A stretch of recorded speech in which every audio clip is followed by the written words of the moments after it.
Hello friends, welcome back in learning tips for beginner kids. So हम जिस topic पे बात कर रहे थे सिलेबस पर, तो उसी के लिए मेरा आगे का ये वीडियो है।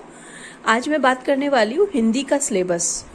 बेसिकली जैसा कि मैंने बताया, पेरेंट्स की क्वेरी होती है कि बच्चों का सिलेबस क्या होता है नर्सरी क्लास का, और उसी से लिंक करते हुए मैं यहाँ पे आपको पूरा बता रही हूँ कि किस तरह से क्यों ये चीज़ें हमें करवानी होती है और इनका आगे जाकर क्या मीन्स होता है बेसिकली।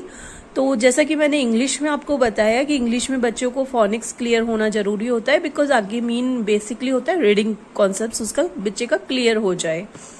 ऐसी मैथ्स में भी काउंटिंग का मेन बेस जो होता है कि बच्चे को काउंट ऑब्जेक्ट करने आने जरूरी होते हैं।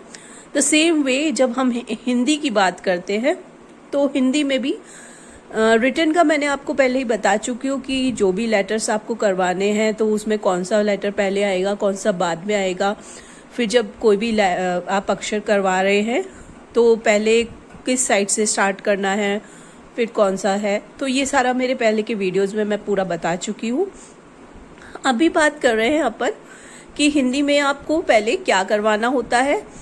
जैसा कि मैंने मेरे पहले के वीडियोस में ये भी बताया आपको कि जब आप आ करवा रहे हैं तो इसे बच्चे को रटवाना नहीं है कि ऐसे अनार ही होता है या आ से आम ही होता है। बच्चे को यहाँ पर वही सेम द वे कि फोनिक्स उसको क्लियर होना चाहिए। ऐसे अनार भी होता है, अजगर होता है, अचकन होता है, अमरूद होता है। तो इस तरह की बुक्स आपको अवेलेबल में हो जाएंगी मार्केट में, जिनमें आपको एक ही जो अक्षर है उससे बने हुए काफ़ी अलग अलग शब्द मिलते हैं। और भी आप अलग से आप ले सकते हैं, ऐसे अलवर होता है, अजय होता है।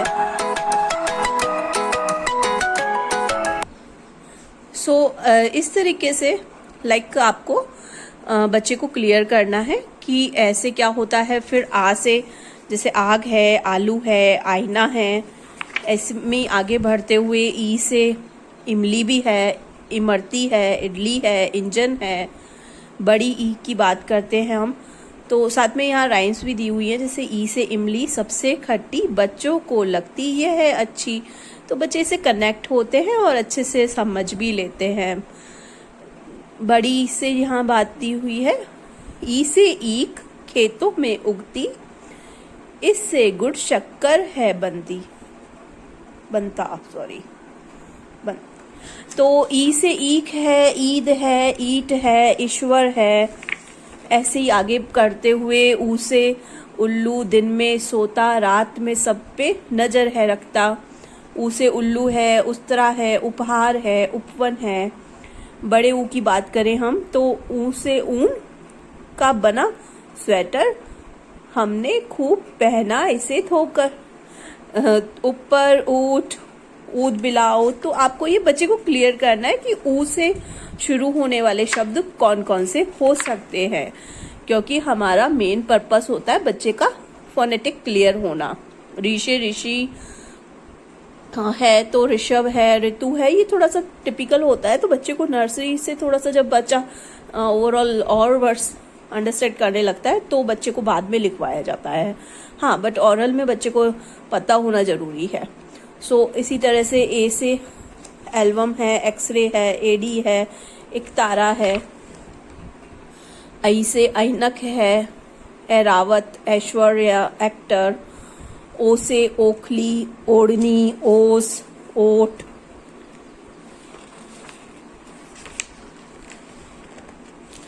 औ से औषधि है, औरत है, औजार है, औषधालय है। अंग से अंगूर, अंगूठी, अंजीर, अंक। अब यहाँ पर स्वर जब पूरे हो जाते हैं तो व्यंजन स्टार्ट हो जाते हैं। तो क्योंकि नर्सरी में बच्चे को स्वर और व्यंजन इसका ओरल में उसे अंडरस्टैंड होना जरूरी होता है।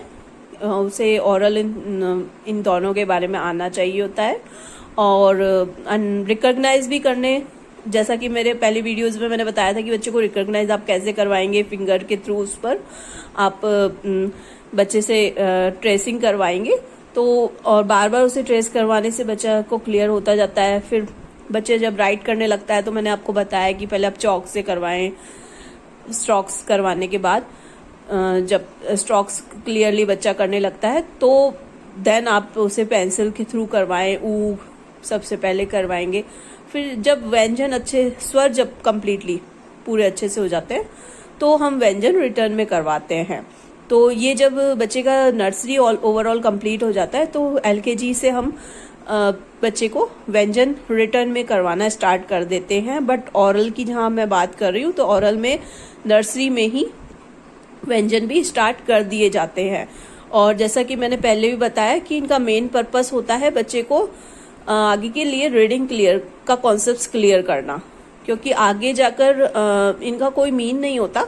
इनको केवल इसीलिए करवाया जा रहा होता है कि ताकि बच्चा 2 letter words, 3 letter words, 4 letter words, फिर देन मात्राएं, वो सब बच्चा अच्छे से रीडिंग करना सीख जाए। तो अगर बच्चे को हमने कैसे कबूतर रटवा दिया है तो जब बच्चे को कल पढ़ना होता है, क और ल, तो बच्चा बार बार कबूतर और ल से लड्डू ही पढ़ता है। अगर हमें ने इसको ये फोकस देना है इस बात पर, क्योंकि मेरा ये बार बार पहले के वीडियोस में भी मैंने यही बोला है, बार बार जोर दिया इस बात पर कि बच्चे को आपको कैसे कै ही पढ़ाना है, कैसे खे ही पढ़ाना है, कैसे कबूतर उसको रटवाना नहीं है, कैसे आपको जितने भी वर्ड्स हैं उनमें उसकी लाइफ उसको देने हैं कि कमल है, कलश है, कछुआ है, कबूतर है, और भी जितने होते हैं।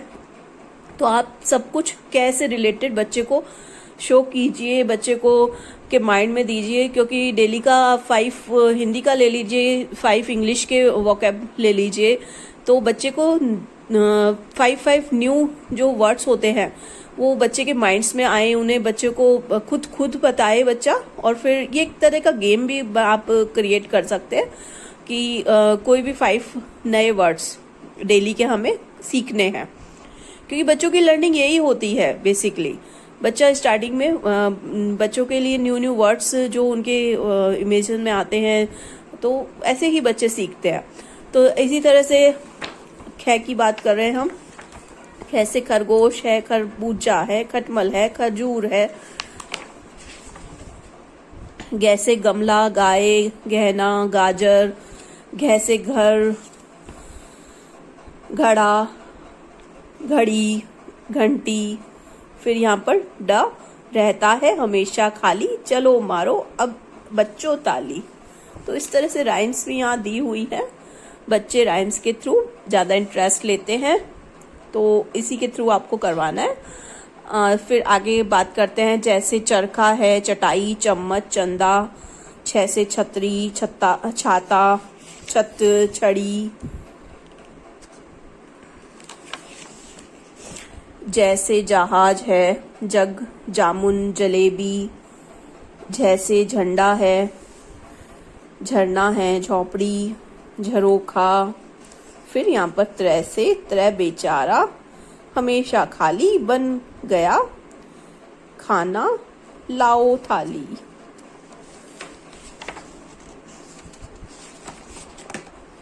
तैसे टमाटर, टोकरी, टोपी, टमटम, ठैसे ठटेरा,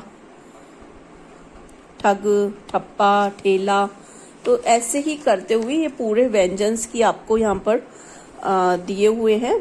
तो ये आप इस तरह से बुक्स आपको मार्केट में अवेलेबल हो जाएंगी। मेन पर्पस मेरा ये बताने का था कि बच्चे को एक ही आपको सिंपल वो लेटर को रटवाना नहीं है, आपको उससे रिलेटेड काफ़ी न्यू अलग अलग वर्ड्स आपको देने हैं बच्चे को, और बच्चे को ये क्लियर करना है। तो जब बच्चा ये अच्छे से कंप्लीट कर लेता है पूरे स्वर और व्यंजन, क्योंकि मैं यहाँ पर केवल नर्सरी के बारे में बात नहीं कर रही हूँ, नर्सरी से कनेक्ट करते हुए मैंने जितने भी मेरे और वीडियोस में है उसमें भी मैंने यही बताया कि किस तरह से इनका आपस में कनेक्शन होता है।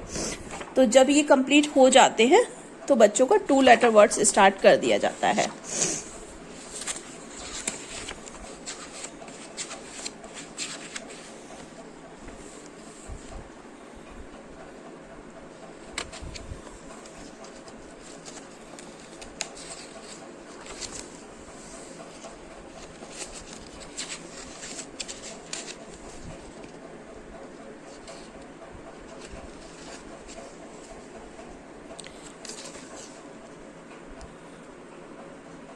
इसके साथ अब मैं बात करती हूँ कि जब आप ये करवा रहे हैं तो आप क्या क्या एक्सरसाइजेज बीच में इनको बच्चों को करवा सकते हैं। जैसे रिटर्न की मैं बात कर रही थी।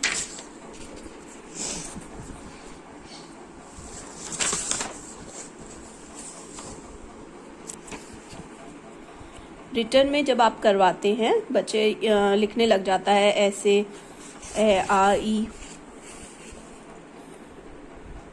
तो इसमें आप बीच बीच में बच्चों को इस तरह की एक्सरसाइजेस करवा सकते हैं। आप कॉपी में ड्रॉ करके भी दे सकते हैं। आपको वर्कशीट्स अवेलेबल होती हैं काफ़ी। आप अगर वर्कशीट्स गूगल पर डालेंगे तो आपको बहुत सारी वर्कशीट्स मिल जाएंगी। कोई ज़्यादा इसमें मेहनत करने की ज़रूरत नहीं है। आपको बुक्स में भी बहुत सारी एक्सरसाइजेज मिल जाती हैं। तो इस तरह से आप बच्चों को डिफरेंट एक्सरसाइजेज करवाते रहेंगे तो बच्चों का क्या होता है कि कॉन्सेप्ट और अच्छे से क्लियर होता जाता है। सारी एक्सरसाइज ओवरऑल एक जैसी ही होती है, सेम। अगर हम बात करें हिंदी में और इंग्लिश में सब कुछ सेम ही होता है। What comes after, what comes before का कॉन्सेप्ट जो होता है वो हिंदी में भी चलता है, इंग्लिश में भी चलता है, आपका मैथ्स में भी चलता है। बच्चों को फोनिक्स की जो, जैसे कि मेरी बात मैंने बताई कि फोनिक्स में का ही मेन होता है कि बच्चा कौन सा लेटर किससे स्टार्ट हो रहा है, उसका फोनिक्स, उसको फोनेटिक क्लियर होना होता है। तो ये जैसा जब बच्चा ओरल में अच्छे से करने लग जाता है तो रिटर्न के लिए इस तरह की आप करवाना स्टार्ट करवा सकते हैं। रिटर्न में मैंने पहले बताया है कि कौन सा कोई भी लेटर जब आप बच्चे को देंगे तो उसे पहले बताएंगे कि पहले लाइक है तो पहले स्टार्टिंग में ऊपर की लाइन है, फिर कर्व है। तो ऐसे बताते हुए बच्चे को करवाना है। बच्चे को ऐसे नहीं थामा देना है पेंसिल कि बच्चा लिखना स्टार्ट कर दो। हिंदी के लिए हो सके तो 3 लाइन्स की कॉपीज आती हैं, वही बच्चे को आप दीजिए। बच्चे को स्टार्टिंग में 2 लाइन वाली कॉपीज नहीं देनी है, क्योंकि उनकी शेपिंग अगर एक बार बिगड़ गई है तो बाद में रिटर्न्स का बहुत दिक्कत आ जाती है। बच्चा प्रॉपर लिखता नहीं है, फिर राइटिंग बिगड़ती है, तो आगे आपको पता ही है क्या क्या प्रॉब्लम्स फेस करनी पड़ती हैं। स्टार्टिंग में यदि राइटिंग प्रॉपर हो गई है तो फिर बाद में दिक्कत नहीं आती है।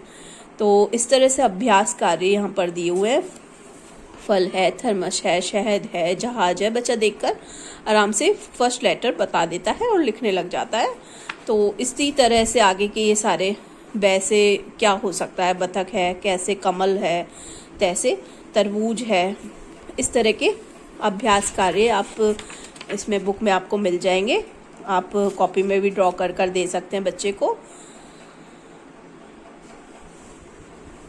तो ये आपका एलकेजी का भी इसमें मैंने आपको बता दिया। एलकेजी में जब लास्ट में बच्चा व्यंजन अच्छे से करने लग जाता है, स्वर व्यंजन दोनों अच्छे से रिकॉग्नाइज कर लेता है, रिटर्न करने लग जाता है, देन उनका आता है 2 लेटर वर्ड्स स्टार्ट कर दिए जाते हैं जनवरी से।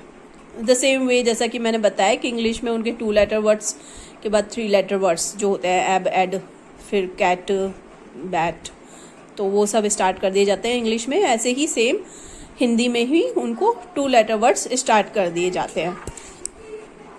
तो 2 लेटर वर्ड्स इस तरह से स्टार्ट कर दिए जाते हैं। तो कॉन्सेप्ट्स वही सेम है कि बच्चे का रीडिंग कॉन्सेप्ट्स क्लियर होना ज़रूरी होता है। फिर धीरे धीरे 3 लेटर वर्ड्स बच्चा रीड करने लगे, ये सारा। फिर बच्चा रीड करते हुए पहचानने लगे, तो पहचान कर बच्चा उसे चित्रों से मिलान कर सके।